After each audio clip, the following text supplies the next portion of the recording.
সকাল প্রিয় শিক্ষার্থী ভাই বোনেরা। অর্থনীতি ক্লাস আমি তোমাদের প্রিয় কলেজ রূপসা ডিগ্রি কলেজ, সেই রূপসা ডিগ্রি কলেজের পক্ষ থেকে সকলকে স্বাগত জানাচ্ছি আমার ক্লাসে। আজকে দেখো আমরা অর্থনীতি দ্বিতীয় পত্রের ষষ্ঠ অধ্যায় অর্থায়ন বা ফাইন্যান্সিং নিয়ে আলোচনা করব। ফাইন্যান্সিং কথাটা আমরা মোরলেস সবাই জানি, বা অর্থায়নটা এখন এটার সংজ্ঞা কী বা এর ভেতরে কী আছে সেটা আমরা দেখতে এই আলোচনাগুলো আজকে করব। সেই আলোচনার মূল বিষয়গুলো হচ্ছে দেখো যে অর্থায়ন কাকে বলে, অর্থায়নের ডেফিনিশন, অর্থায়নের শ্রেণীবিভাগ, অর্থায়ন কত প্রকার হতে পারে এবং অর্থায়নের উৎসসমূহ। তো এই জিনিসগুলো বলার আগে আমার কিছু কথা আছে, সে কথাগুলো দেখো যে অনেক আগে প্রাচীনকালে যখন অর্থ সরবরাহ করা হতো তখন কিন্তু দ্রব্যের বিনিময়ে মানুষ একজনের সাথে আরেকজন লেনদেন করত, যে কোন দ্রব্যটা কী পরিমাণে দেওয়া হবে বা নেওয়া হবে সেটা অর্থের কোনো প্রচলন ছিল না, সেজন্য তারা দ্রব্য সামগ্রীর লেনদেন করে তাদের প্রয়োজন মেটাত।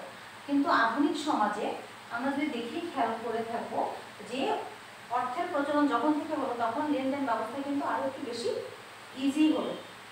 তো এই যে লেনদেন ব্যবস্থাটা, এই লেনদেন ব্যবস্থাটা সৃষ্টির শুরু থেকে ছিল, সেটার মাধ্যম সৃষ্টির শুরুতে ছিল একরকম, এখন একরকম, ইন ফিউচার হয়তো বা সেটা আরও বদলে যেতে পারে। সেটার জন্য আমাদেরকে প্রস্তুত থাকতে হবে বা উচিত।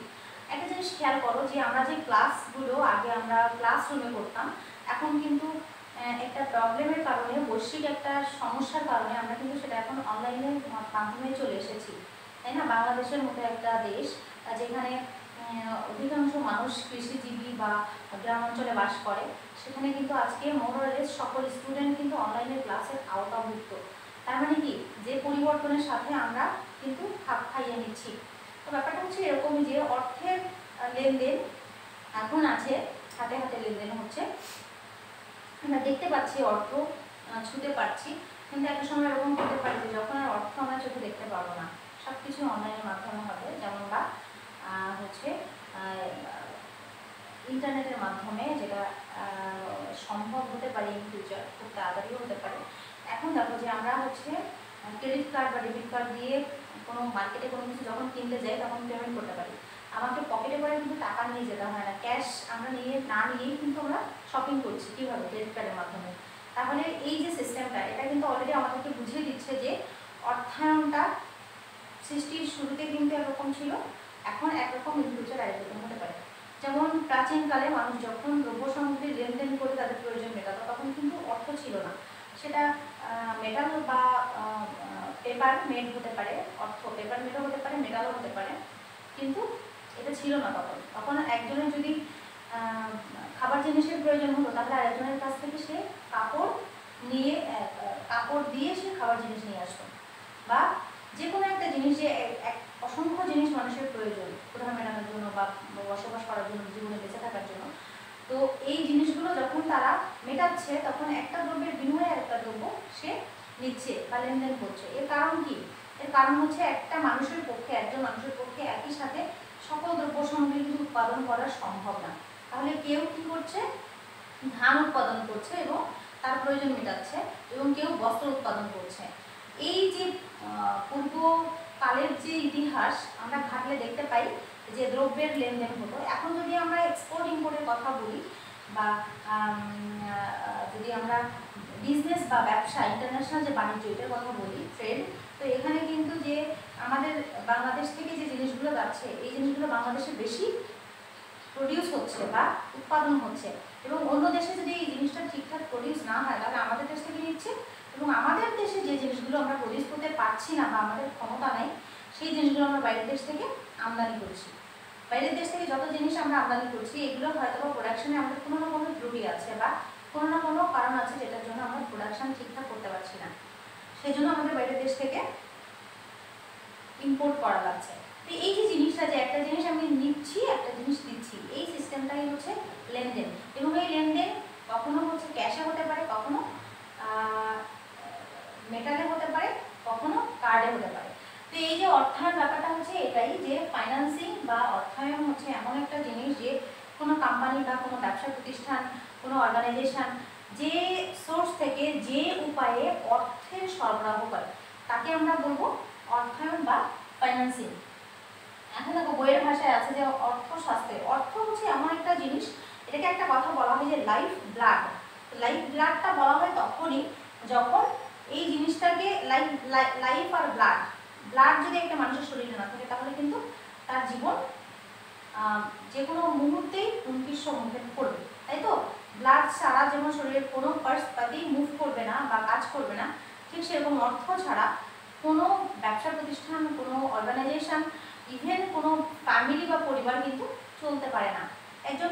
একটা ফ্যামিলিতে প্রত্যেক দিনের যে জীবন নির্বাহ, সেই জীবন নির্বাহ করতে কিন্তু অর্থের প্রয়োজন। তাহলে অর্থকে কিন্তু আমরা যে কোনো কিছুর লাইফ ব্লাড বলতে পারি। অক্সিজেন নিয়ে আমি নিঃশ্বাস নিচ্ছি, কিন্তু আমার নিঃশ্বাস নেওয়ার যে ক্যাপাসিটিটা, এটা গ্রো করছে কে? খাবার। আর খাবারটা যখন আমি নিচ্ছি তখন কিন্তু আমাকে অর্থ সংগ্রহ করে তারপরে সেই অর্থ দিয়ে আমাকে খাবার তৈরি করে খেতে হচ্ছে, তার জন্য কিন্তু প্রয়োজন মূলত অর্থ।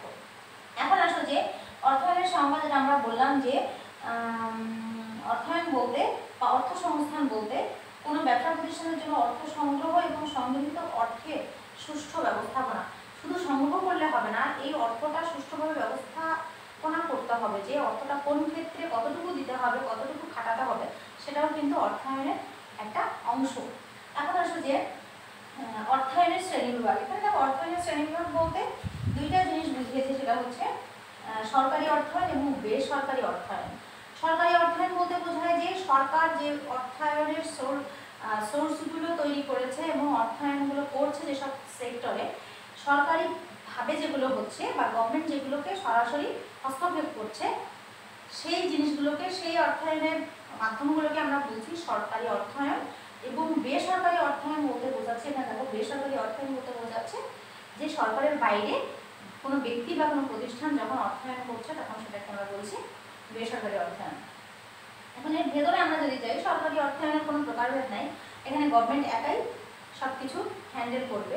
এবং এই সরকারি অর্থায়নের মধ্যে যদি আমরা কোনো এক্সাম্পল দিতে চাই তাহলে তা কেমন হবে? দেখো তো, সামাজিক কোনো সোর্স বা হচ্ছে সামাজিক কল্যাণ তহবিল, অর্থনৈতিক উন্নয়ন, অবকাঠামো উন্নয়ন, পল্লী উন্নয়ন, শিক্ষা বিস্তার, দারিদ্র্য বিমোচন, এই যে সকল কার্যক্রমগুলো গভর্নমেন্ট যখন পরিচালিত করবে এবং গভর্নমেন্ট এখানে যখন অর্থ সংস্থান করবে, বিভিন্ন সোর্স থেকে যখন অর্থ সংগ্রহ করে এই সেক্টরগুলোতে সরকার খাটাবে বা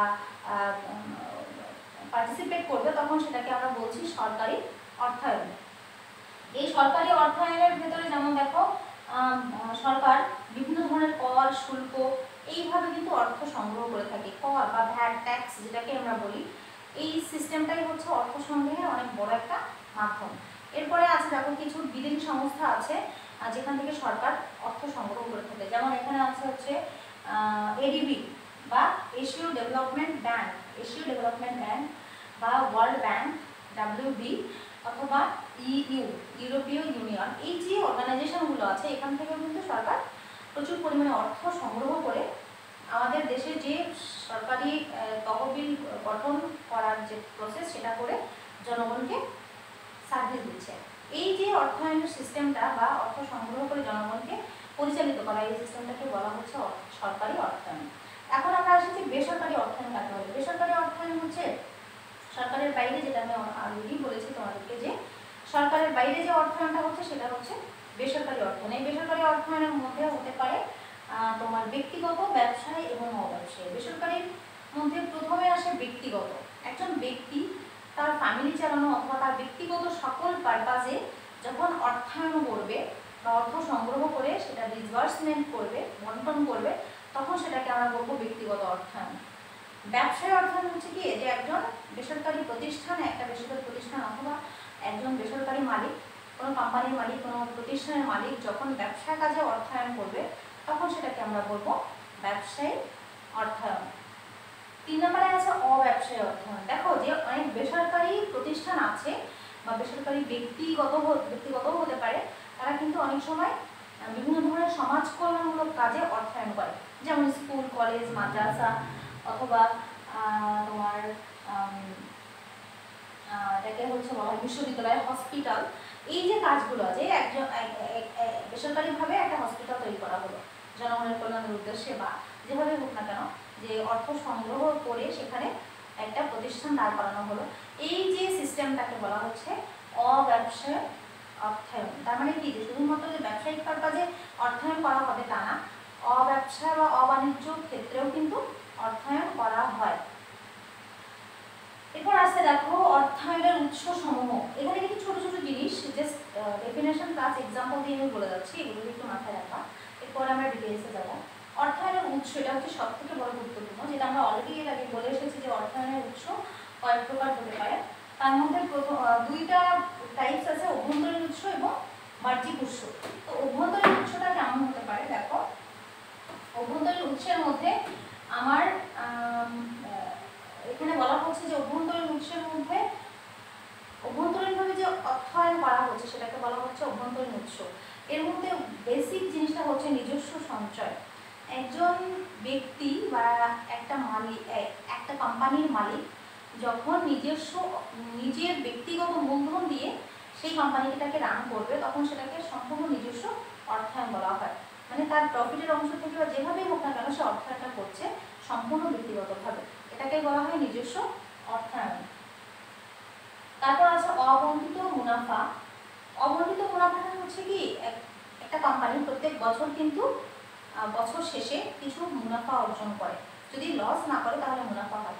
তো এই মুনাফার ভাগটা কিন্তু তার সকল এমপ্লয়িদের মাঝে ভাগ করে দেওয়ার একটা ব্যাপার থাকে বা কথা থাকে, কিন্তু এই যে মালিক সে কি করে যে এই পুরো প্রফিটটা শ্রমিকদের মাঝখানে বা এমপ্লয়িদের মাঝখানে বন্টন না করে কিছু অংশ বা পুরো অংশ সে সঞ্চয় করে রাখে। যখন কোম্পানির অর্থায়নের দরকার হয় তখন সেই ফান্ড থেকে কিন্তু সে অর্থায়ন করে। এই ব্যাপারটাকে বলা হচ্ছে অবন্টিত মুনাফা। এবং লাস্ট আছে অপচয় তহবিল। এটাও হচ্ছে অর্থায়নের বড় একটা গুরুত্বপূর্ণ অংশ।